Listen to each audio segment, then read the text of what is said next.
할렐루야. 하나님께서 우리에게 예배를 주셔서 하나님과 만남의 장을 열어주셨습니다.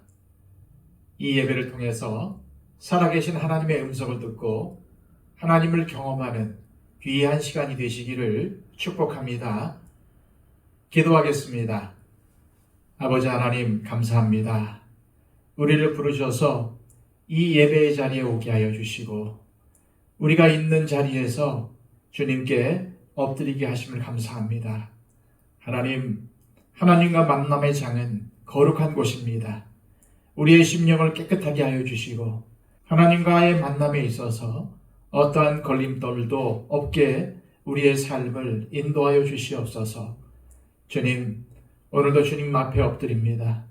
주님의 말씀을 듣기를 원합니다. 말씀 속에 담겨진 주님의 뜻을 깨닫기를 원합니다. 이 시간 성령님을 통해서 우리를 지혜롭게 하시고 이 시간 하나님의 말씀이 들릴 때에 우리의 심령 가운데 아멘으로 받게 하여 주시옵소서. 이 시간을 온전히 주님께 맡겨드리며 예수 그리스도의 이름으로 기도하옵나이다. 아멘. 다 함께 찬송가 183장 찬양 드립니다.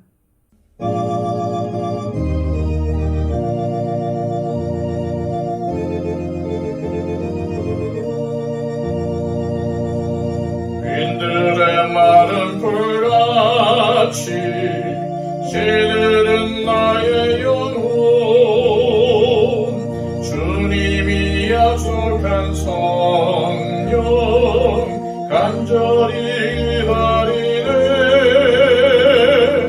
가물어 메마른 땅에 단비를 내리시네 성령의 단비를 부어 새 생명 주옵소서 반가운 비소리 들려 산천이 춤을 추네 봄비로 내리는 성령 내게도 주옵소서 하늘로 메마른 땅에 단비를 내리시듯 성령의 단비를 부어 새 생명 주옵소서 절 따라 우로를 내려 조목이 무성하니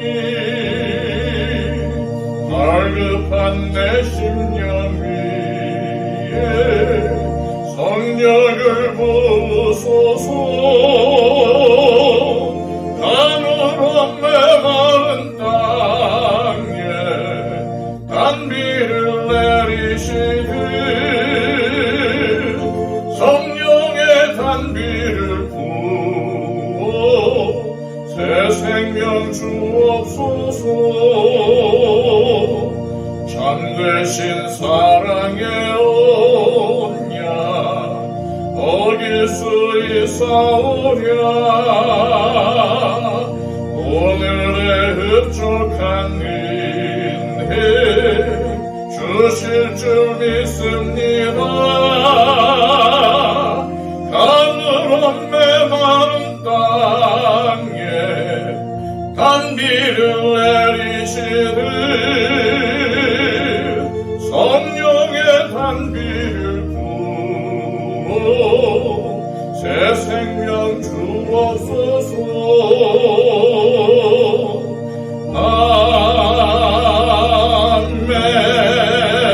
아멘. 찬송 하나 더 하겠습니다. 함께 부를 찬송가는 413장입니다.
이 시간 우리에게 주시는 하나님의 귀한 말씀은 신약성경 요한복음 20장 19절에서 23절까지의 말씀입니다. 신약성경 183쪽입니다. 이날 곧 안식 후 첫날 저녁 때에 제자들이 유대인들을 두려워하여 모인 곳에 문들을 닫았더니 예수께서 오사 가운데 서서 이르시되 너희에게 평강이 있을지어다. 이 말씀을 하시고 손과 옆구리를 보이시니 제자들이 주를 보고 기뻐하더라. 예수께서 또 이르시되 너희에게 평강이 있을지어다. 아버지께서 나를 보내신 것 같이 나도 너희를 보내노라. 이 말씀을 하시고 그들을 향하사 숨을 내쉬며 이르시되 성령을 받으라. 너희가 누구의 죄든지 사하면 사하여질 것이요 누구의 죄든지 그대로 두면 그대로 있으리라 하시니라. 아멘. 부활하셔서 막달라 마리아에게 처음 보이신 예수님은 이제 제자들이 두려워 숨은 곳으로 찾아오셨습니다. 제자들은 유대인들이 두려워 문을 꽁꽁 닫은 채로 숨어 있었고 예수님은 그곳을 찾아오신 것입니다.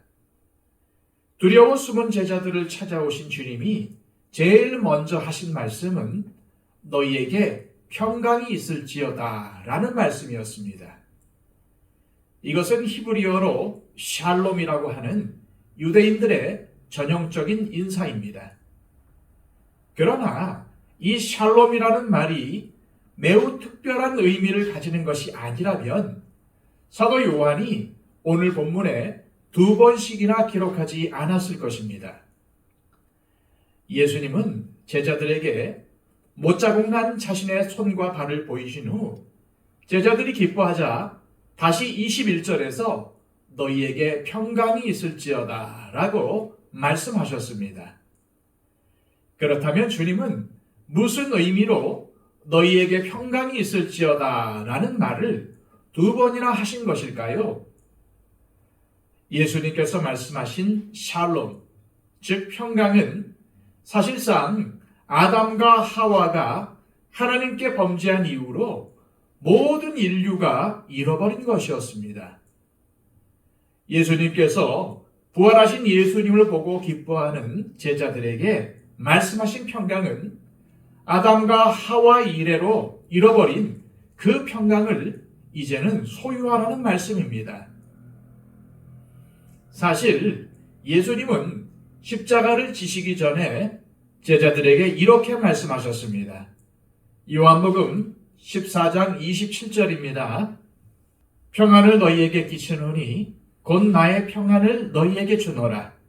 내가 너희에게 주는 것은 세상이 주는 것 같이 아니하니라. 너희는 마음에 근심도 말고 두려워하지도 말라. 예수님께서 말씀하신 너희에게 평강이 있을지어다에서 평강은 바로 이 평안을 말씀하시는 것입니다. 이 단어는 성경에서 평안, 평강, 평화 혹은 화평으로 번역이 됩니다.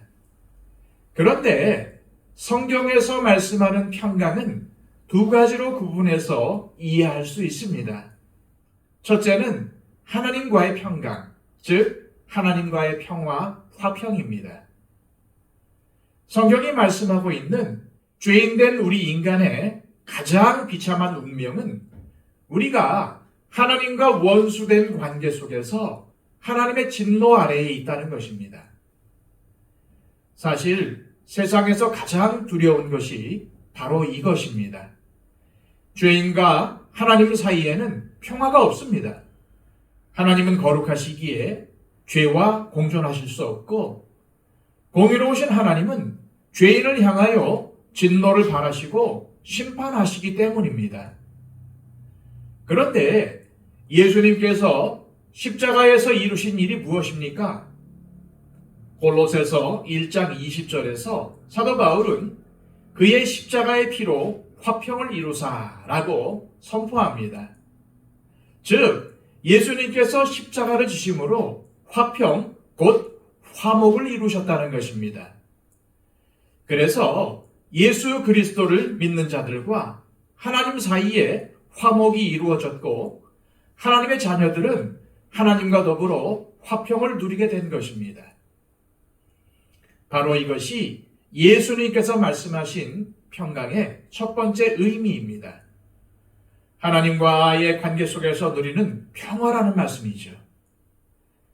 예수님은 두려워하는 제자들에게 예수님을 통해 하나님과의 관계에서 화평을 누리게 될 것임을 말씀하신 것입니다. 성경이 말씀하고 있는 평강의 두 번째 의미는 이 첫 번째 의미에서 비롯되는 것입니다. 하나님과의 관계에서 화평을 누리게 되었기 때문에 그리스도인들은 이제 비로소 하나님의 평안을 갖게 되었다는 것입니다. 이것은 오직 하나님만이 주실 수 있는 완전한 평안, 곧 절대적 의미의 평안입니다. 이 평안을 예수님은 세상이 주는 것과 같지 않다고 차별하여 말씀하신 것이고 세상이나 환경이 빼앗아 갈 수도 없는 평안이라고 말씀하신 것입니다. 또한 예수님께서 제자들에게 말씀하신 이 평안은 당신의 십자가의 죽음을 통해 이루신 평안이기에 부활하신 후 곧바로 이러한 사실을 제자들에게 선포하신 것입니다. 예수님께서 부활하신 날 저녁에 두려워하여 숨어있는 제자들에게 주신 것은 평안만이 아니었습니다. 부활하신 주님은 제자들의 불안함을 평안으로 그리고 그들의 두려움을 기쁨으로 바꿔주셨습니다. 제자들은 부활하신 예수님을 만난 후 예수님이 부활하신 것이 확실하다는 것을 알았을 때 매우 기뻐했습니다. 죽었다가 다시 사신 예수님을 만났을 때 그들의 기쁨이 얼마나 컸을까요? 예수님께서는 잡히시기 전 다락방에서 최후의 만찬을 하신 후 제자들에게 그리고 이후 제자들을 통해 예수님을 믿게 될 성도들에게 기쁨이 충만할 것이라고 여러 차례 말씀하셨습니다. 그리고 그 말씀의 성취가 이제 일어나기 시작한 것입니다. 이것은 후에 사도 베드로가 한 말을 통해서 증명이 됩니다. 베드로전서 1장 8절입니다. 예수를 너희가 보지 못하였으나 사랑하는도다. 이제도 보지 못하나 믿고 말할 수 없는 영광스러운 즐거움으로 기뻐하니. 사도 베드로는 예수님으로 말미암은 기쁨이 성도들 안에 온전하게 성취되고 있다는 것을 보여주려는 것입니다. 영국의 유명한 복음주의 설교가인 로이드 존스는 이 기쁨을 이렇게 표현했습니다. 주님께서 이 저녁에 제자들에게 주신 평안과 기쁨은 믿음의 참된 열매라고 할 수 있습니다. 살아계신 주님을 믿는 신뢰는 그 사람 안에 평안과 기쁨을 형성합니다. 그러므로 신자가 이러한 평안과 기쁨을 누리지 못한다면 그는 자신의 평안과 기쁨을 살펴야 하는 것이 아니고 내가 살아계신 주님을 참으로 신뢰하는가의 문제를 살펴야 하고 믿음을 구해야 하는 것입니다. 다시 본문으로 돌아가서 부활하신 예수님은 제자들에게 자신의 몸을 보이시고 평안을 전하시고는 바로 떠나지 않으셨습니다. 누가복음은 예수님께서 제자들의 마음을 열어 성경을 깨닫도록 가르치셨다고 전합니다. 그런데 요한복음은 예수님께서 부활의 저녁에 제자들에게 행하신 일이 다름 아닌 제자들을 세상으로 보내시는 일, 즉 파송이었다고 강조합니다. 21절입니다. 예수께서 또 이르시되 너희에게 평강이 있을지어다. 아버지께서 나를 보내신 것 같이 나도 너희를 보내노라. 예수님은 제자들에게 두 번째 평강을 전하시고는 아버지께서 나를 보내신 것 같이 나도 너희를 보내노라 라고 말씀하셨습니다. 우리는 이 말씀을 앞에서 들어본 적이 있습니다. 그것은 예수님께서 십자가를 지시기 전 하나님 아버지께 기도하실 때였습니다. 요한복음 17장 18절입니다. 아버지께서 나를 세상에 보내신 것 같이 나도 그들을 세상에 보내었고. 사실 예수님께서 평강과 기쁨을 제자들에게 주신 것은 파송의 전제 조건을 만들어 주신 것입니다. 왜냐하면 예수 그리스도 안에서 평강과 기쁨을 발견하지 못하는 사람은 파송, 즉 보내심을 받을 수 없기 때문입니다. 이제 부활하신 주님은 제자들을 세상으로 보내십니다. 그런데 이 보내심이 하나님 아버지께서 예수님을 세상에 보내신 것과 같은 보내심이라는 사실을 우리는 주목해야 합니다. 예수님은 21절에서 아버지께서 나를 보내신 것 같이 라고 하셨습니다.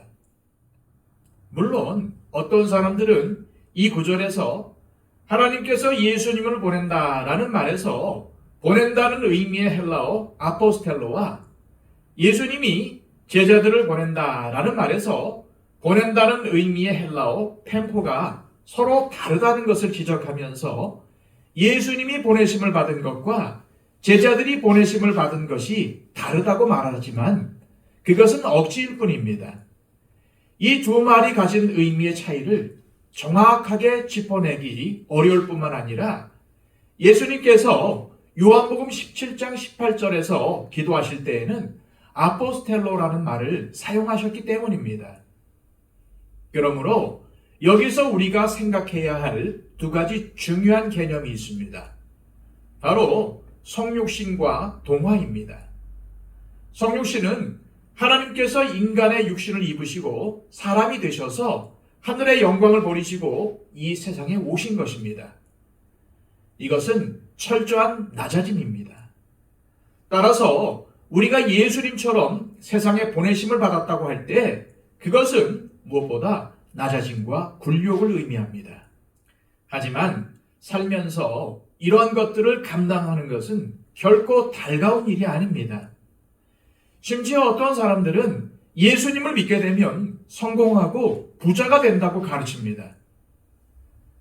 미국의 저명한 시사주간지인 타임지 2006년 9월 10일판은 하나님은 당신이 부자가 되기를 원하시는가? 라는 주제를 다루었습니다. 이 질문에 대해서 일부 목회자들은 그렇다라고 대답했고 일부 목회자들은 부와 성공의 복음은 가짜 복음이라고 비난했습니다. 그러면 미국의 그리스도인들은 어떻게 대답을 했을까요? 61%의 사람들은 하나님께서 내가 부자가 되기를 원하신다고 믿는다고 응답을 했고 그중 31%는 하나님께 돈을 바치면 하나님은 더 많은 돈으로 축복하신다는 것을 적극적으로 믿는다고 응답했습니다. 제가 이 말씀을 드리는 것은 성공하지 말고 부자가 되지 말라는 의미가 아닙니다.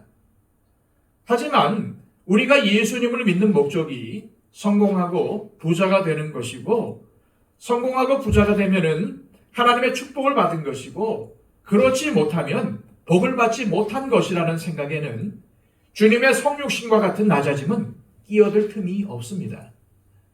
그런데 부와 성공의 복음을 믿는 사람들은 예수님의 성육신을 이렇게 해석합니다. 예수님의 성육신은 우리가 자신을 낮추고 겸손하게 살라는 의미가 아니라 우리가 부자가 되도록 가난해지신 것이라고 말합니다. 그러면서 고린도후서 8장 9절을 근거로 들지요. 우리 주 예수 그리스도의 은혜를 너희가 알거니와 부요하신 이로써 너희를 위하여 가난하게 되심은 그의 가난함으로 말미암아 너희를 부요하게 하려 합심이라.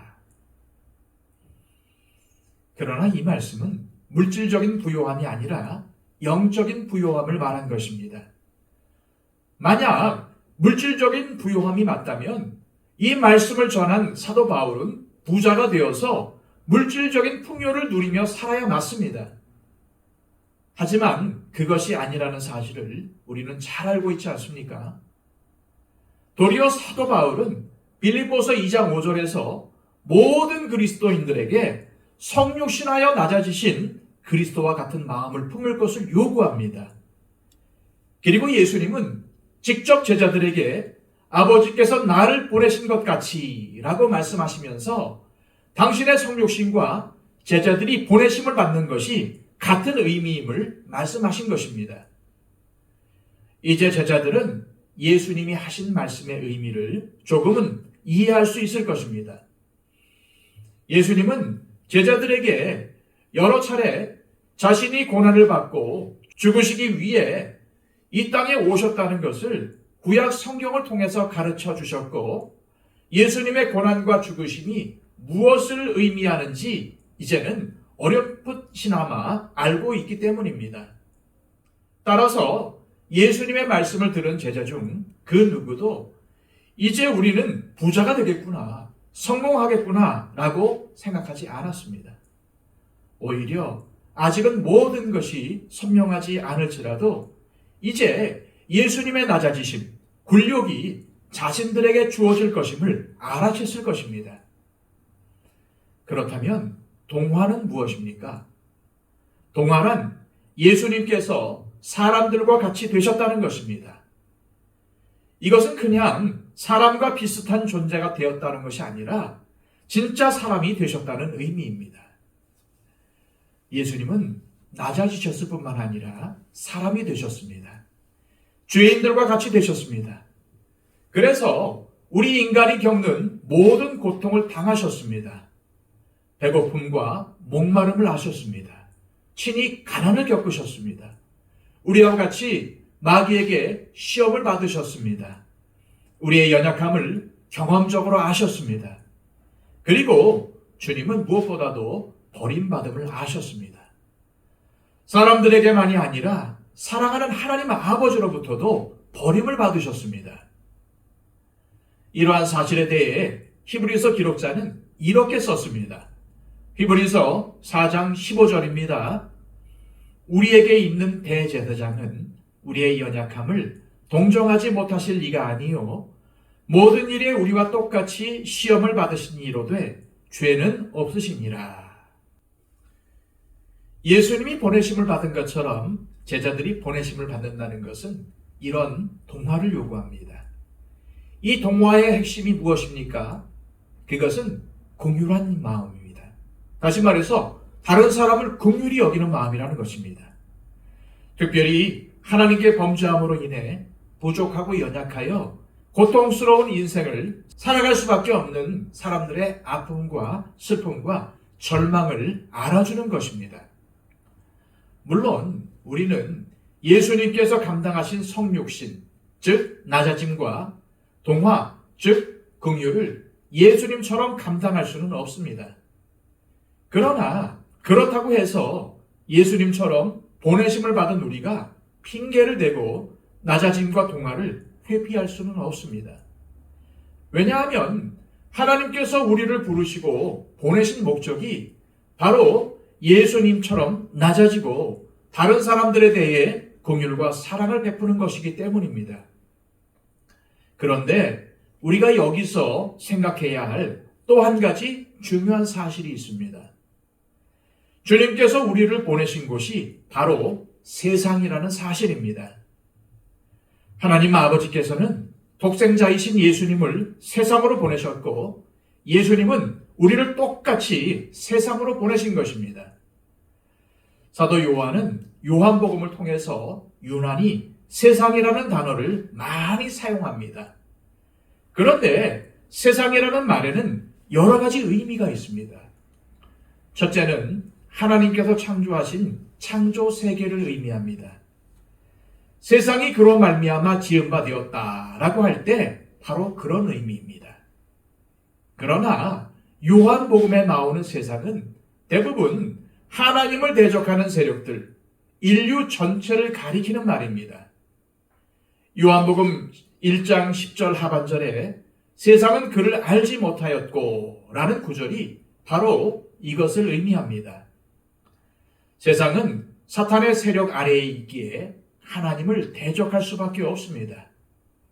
그러므로 세상은 우리 그리스도인들이 어울리거나 동화되어서는 안 될 대상입니다. 그러나 하나님께서 세상을 이처럼 사랑하신 이유는 멸망받을 세상을 구원하시기 위해서 죄인들에게 은혜를 베푸시고 그들에게 영생을 주시기 위함이라고 요한복음 3장 16절은 밝히고 있습니다. 그렇다면 예수님께서 제자들을 세상으로 보내신다는 것은 바로 그 적대적인 세상, 예수 그리스도를 알지 못하고 행위가 악하여 빛보다 어두움을 더 사랑하며 예수님과 예수님의 제자들을 미워하는 그 세상으로 보내신다는 의미입니다. 그러므로 보내심을 받은 세상에서 제자들은 당연히 혼란을 받을 수밖에 없는 것입니다. 하지만 예수님은 예수님 때문에, 믿음 때문에 받는 혼란이 사실은 축복의 통로라는 사실을 말씀하셨습니다. 마태복음 5장 10절에서 12절의 말씀입니다. 의를 위하여 박해를 받은 자는 복이 있나니 천국이 그들의 것임이라. 나로 말미암아 너희를 욕하고 박해하고 거짓으로 너희를 거슬러 모든 악한 말을 할 때에는 너희에게 복이 있나니 기뻐하고 즐거워하라. 하늘에서 너희의 상이 큼이라. 너희 전에 있던 선지자들도 이같이 박해하였느니라. 세상에 보내심을 받은 우리 그리스도인들의 영광이 바로 여기에 있습니다. 이 세상에서 예수님을 믿는다는 것 때문에 욕을 먹고 박해를 받고 악한 말을 들을 때 기뻐하고 즐거워할 이유는 이것이 하늘의 영광과 상급을 보장하는 증거이기 때문이라는 것입니다. 예수님은 모진 고난과 십자가를 통하여 부활과 승천의 영광으로 들어가셨습니다. 그러므로 우리는 예수님께서 받으신 영광을 생각해야 합니다. 예수님은 요한복음을 통하여 당신이 십자가를 지고 죽으시는 것을 영광이라고 말씀하셨습니다. 왜냐하면 예수님에게 고난과 십자가는 영광의 시작, 영광의 문이었기 때문입니다. 이것은 우리에게도 마찬가지입니다. 왜냐하면 주님은 아버지께서 나를 보내신 것 같이 나도 너희를 보낸다고 하셨기 때문입니다. 그런데 문제는 제자들이 부활하신 예수님을 만나서 평안과 기쁨을 회복했지만 이것만으로는 이 보내심의 사명을 감당할 수가 없다는 것입니다. 그래서 예수님은 제자들에게 성령을 받으라고 하십니다. 22절입니다.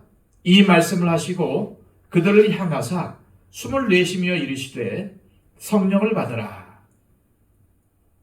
예수님께서 숨을 내쉬며 말씀하셨다는 것이 매우 인상적입니다. 숨을 내쉬며 라는 말은 신약 성경에 딱 한 번 여기서 사용이 되었습니다. 이것과 같은 단어가 헬라어로 번역한 구약 성경인 70인역에 2번 나옵니다. 먼저 창세기 2장 7절입니다. 여호와 하나님이 땅의 흙으로 사람을 지으시고 생기를 그 코에 불어넣으시니 사람이 생명이 되니라. 여기서 생기를 불어넣으시니 라는 표현과 숨을 내쉬며 라는 표현의 헬라어가 일치합니다. 하나님은 흙으로 만든 생명이 없던 사람들에게 생기를 불어넣어 산자가 되게 하셨습니다.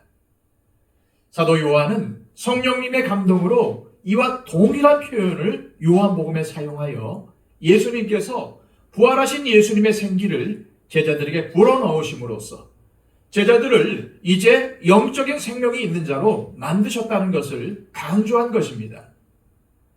다음은 에스겔 37장 9절입니다. 또 내게 이르시되 인자야 너는 생기를 향하여 대언하라.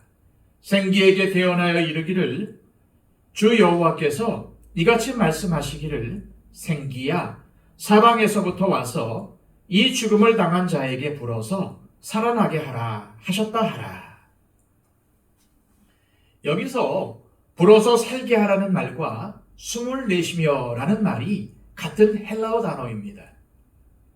에스겔이 하나님께서 명하신 대로 생기야 사방에서부터 와서 이 사망을 당한 자에게 불어서 살게 하라고 선포하자 뼈들이 곧 살아 일어나서 극히 큰 군대를 이루게 되었습니다. 소망이 없이 죽은 자같이 된 이스라엘을 하나님께서 회복하실 것이라는 놀라운 예언입니다.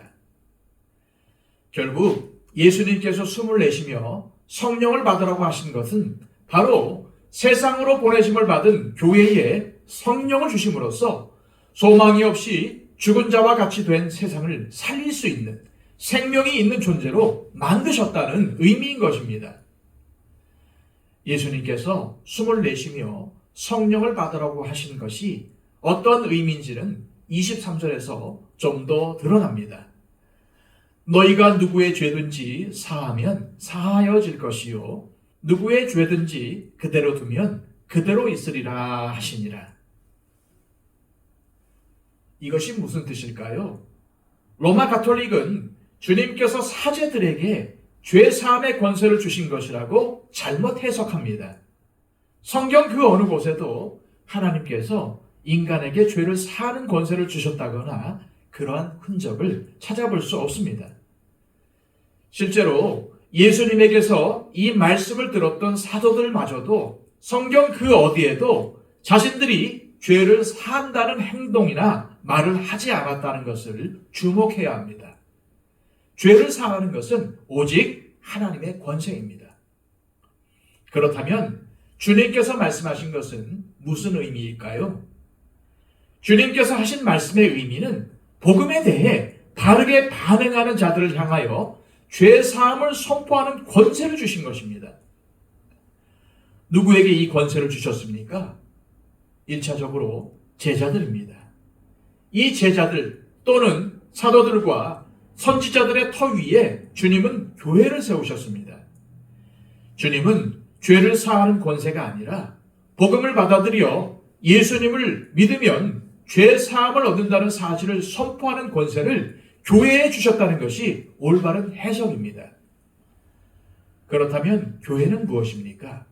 교회는 예수 그리스도께서 십자가에서 이루신 구속으로 그리고 주님께서 보내신 성령을 받음으로 새롭게 창조된 하나님의 백성들입니다. 또한 교회는 하나님 아버지께서 예수님을 세상에 보내심과 같이 예수님에 의해 하나님에 대해 적대적인 세상 속으로 보내심을 받은 사람들입니다. 이것이 바로 우리의 정체성입니다. 그 세상은 가족 전체가 믿지 않는 우리의 가정이고 우리의 직장이기도 하며 우리가 살아가는 세상입니다. 이 세상 속에서 우리는 낮아짐과 굴욕을 당하는 것을 이상하게 여기지 말아야 합니다. 또한 우리는 죄로 인하여 아파하고 고통당하는 사람들을 긍휼히 여기고 사랑하도록 보내심을 받았다는 사실을 늘 명심하며 살아야 합니다. 기도하겠습니다. 아버지 하나님, 우리에게 예수님을 통해 세상이 알지도 못하고 줄 수도 없는 평강을 주심을 감사합니다. 그러나 우리는 이 하나님의 평강을 누리지 못하고 늘 걱정과 염려 속에 살아갑니다. 우리의 어리석음을 용서하여 주시고 주님이 주신 평강은 세상을 이기며 모든 상황과 형편을 뛰어넘는 평안이라는 사실을 깨닫게 하옵소서.